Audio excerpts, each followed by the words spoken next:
দিয়ে আমি ফ্রিজে রেখে দিলাম, মানে সারা রাত ট্রেনে আছে আর পরে হয়তো ওটা গরম হয়েছে, যেরকম খাওয়ার কোনো টেস্ট পাওয়া যাবে না। অনেকে ফ্রিজে রাখছি আর এটা 2-3 ঘন্টা রাখার পরে খামু। যেহেতু কলকাতা থেকে সুন্দর প্যাকিং আইছিল, ওটা ওই প্যাকিং এ আমি ফ্রিজে রাখলাম। আমার নিকে কলকাতা থেকে একটা বন্ধু মানে মানে বহুত ধরনের বস্তু পাওয়া যায়। আর কলকাতা থেকে আমার নিকে কি কি বস্তু পাঠাইছে আজকে সকালে ট্রেনে পাঠাইছে, আর আমি সকালে উদালগুড়ি থেকে রিসিভ করলাম। কি কি পাঠাইছে অনেক আমি দেখাবার চেষ্টা করলাম কি আছে। আমি বেশি তো এরকম বস্তু আসামে নাই, তার জন্য কলকাতা থেকে আমার ফেভারিট বস্তু কিছু পাঠাইছে। আপনাদের আমি দেখাবার চেষ্টা করবো যে কলকাতা থেকে আর এই যে কি কি আনছে আমি অনেক দেখামু চেষ্টা করবো। আর এই বস্তুটি আমার এই তো এটা মিষ্টি হব। আর আর এটাও বা কি আছে মানে অবশ্য খুলমু, খোলার পরে অনেক দেখামু। আর এইখানে কি আছে মানে আমি দেখাবার চেষ্টা করবো।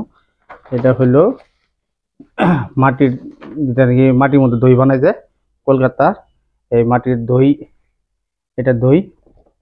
আর এটাও দই আনছে, পাঠাইছে কলকাতা থেকেই। আর একটা আছে, এটাও দই। তো এখানে বস্তু হয়তো কলকাতা থেকে আমার নিকে পাঠাইছে বন্ধু একজনে। আর দই কিনা কলকাতার দই কিরকম হয়তো যারা যারা কলকাতা গেছেন নিশ্চয়ই গম পান যে আসলে তো কলকাতার প্যাকিংটা দেখলে গম পাওয়া যায় যে কি ধরনের প্যাকিং। আর এই ধরনের দই পাঠাইছে কলকাতা থেকে, দেখুন একদম দেখতেও বালা। তো আমি একটা একটা করে খুলে দেখাইতেছি এটা কি আছে ইনো। এটা আছে অ্যাকচুয়ালি থা লাগে মিষ্টি কলকাতার, এটা মিষ্টি না, এটা হলো এটা কলকাতার কি আছে এটা, এটা হয়তো কেউ কি আছে এটা কলকাতা থেকে এটা কি পাঠাইছে। এটা দুধের ছানার, এটা হলো দুধের ছানার কিবা কলকাতা থেকে পাঠাইছে, একদম পিওর দুধের ছানার দিয়ে বানায় নি। আর একটা পাঠাইছে এখানে হলো দই, এটা হলো কলকাতার দই।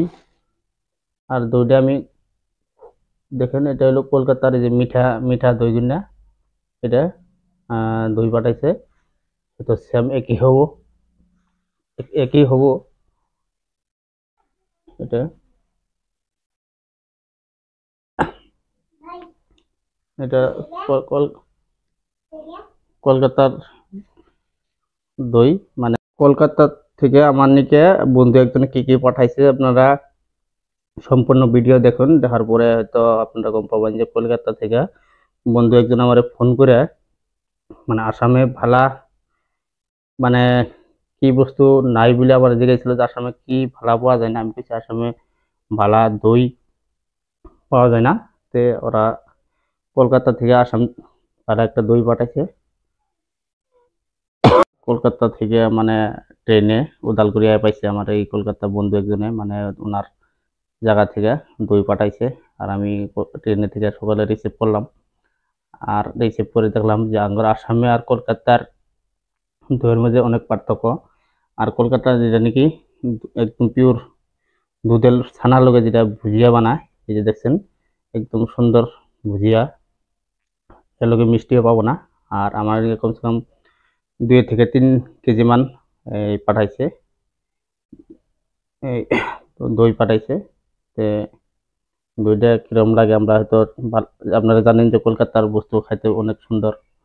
আমি সকালে রিসিভ করলাম ট্রেনে থেকে,